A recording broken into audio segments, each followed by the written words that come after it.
On the morning of August 20th, 2021, the Smith family, including John, Emma, their daughter Lily, and son Jake, set off from Houston, Texas for a summer vacation in Colorado. At 3:30 p.m., while driving on the winding roads of New Mexico, Emma encountered a car driven by Michael. Michael had been driving continuously for 18 hours and lost focus, leading him to swerve into the opposite lane and collide head-on with the Smith family's car. The catastrophic collision resulted in the immediate deaths of both the Smith family and Michael. The accident scene was horrifying, with crushed vehicles and scattered personal belongings. Rescue teams arrived but were unable to save anyone.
On the fateful afternoon of April 22, 2017, the streets of Singapore witnessed a horrifying accident at a busy intersection. Lee Ming Wong, a 48-year-old taxi driver, was driving with a passenger in the back seat. As Lee entered the intersection, a bright red Ferrari driven by Zhang Wei, a 29-year-old man, sped towards them at a reckless speed of 191 km/h, crashing straight into the taxi. The impact was so severe that the taxi was thrown into a motorcycle, turning all three vehicles into a wrecked heap of debris. The catastrophic aftermath of the crash claimed the lives of taxi driver Lee Ming Wong, passenger Lim, a 37-year-old Singaporean woman, and the Ferrari driver Zhang Wei. The motorcyclist, though severely injured, miraculously survived the tragedy.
On the morning of April 16, 2018, on a deserted stretch of Interstate 90 near the town of Billings, Montana, USA, a catastrophic accident occurred.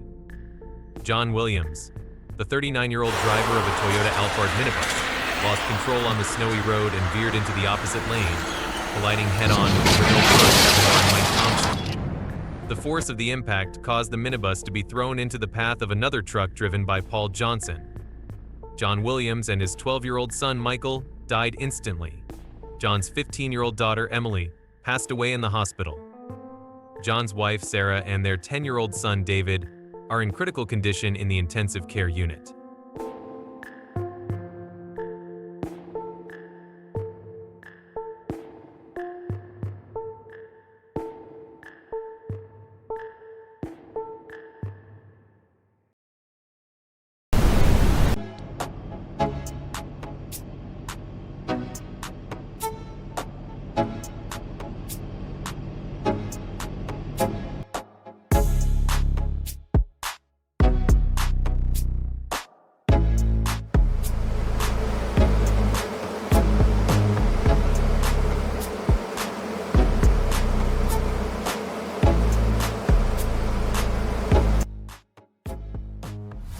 February 11, 2021, a terrible tragedy struck when a major storm brought hail and freezing rain to the Dallas-Fort Worth Metroplex.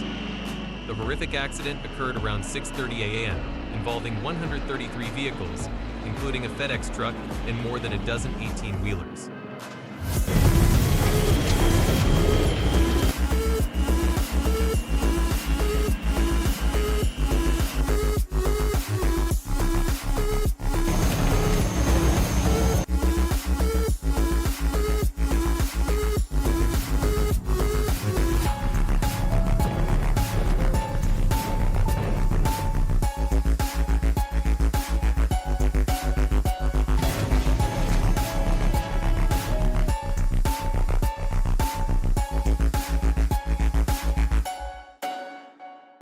This nightmare claimed the lives of 6 people and injured dozens more.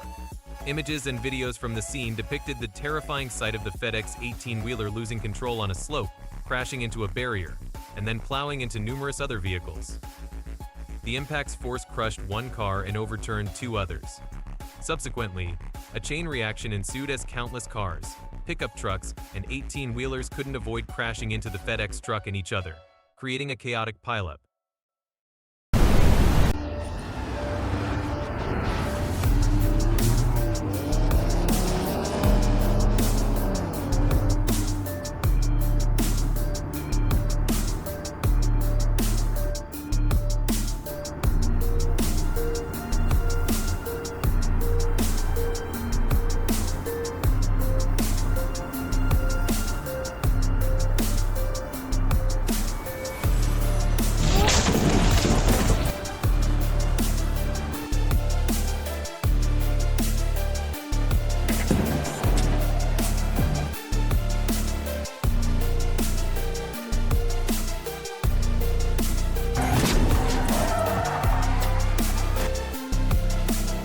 On a cold evening, the driver of a Toyota cautiously navigated the treacherously slippery road. The car's headlights reflected off the black, mirror-like surface of the road, concealing invisible patches of black ice. Suddenly, the car lost control, skidding on an ice patch, swerving, and veering into the opposite lane. At that moment, a Land Rover, driven by a 58-year-old man, was approaching. With no time to react, the 2 vehicles collided head-on with tremendous force, slamming into the driver's side door of the Toyota. The Toyota driver had no chance of survival and died instantly.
On November 6, 2017, a horrific traffic accident occurred on a snow-covered suburban road in Canada, near the town of Maplewood. The Toyota driven by John Smith was traveling at high speed when it lost control and crashed into a logging truck. Shortly after, a passenger bus driven by Margaret Thompson collided with the Toyota. The accident resulted in 5 fatalities, including John Smith, Margaret Thompson, and 2 passengers in the Toyota. During the rescue and recovery operation, authorities discovered another victim, an 18-year-old girl named Emily Brown, inside the vehicle. Many passengers on the bus sustained serious injuries, with 2 in critical condition. The incident has led to a criminal investigation,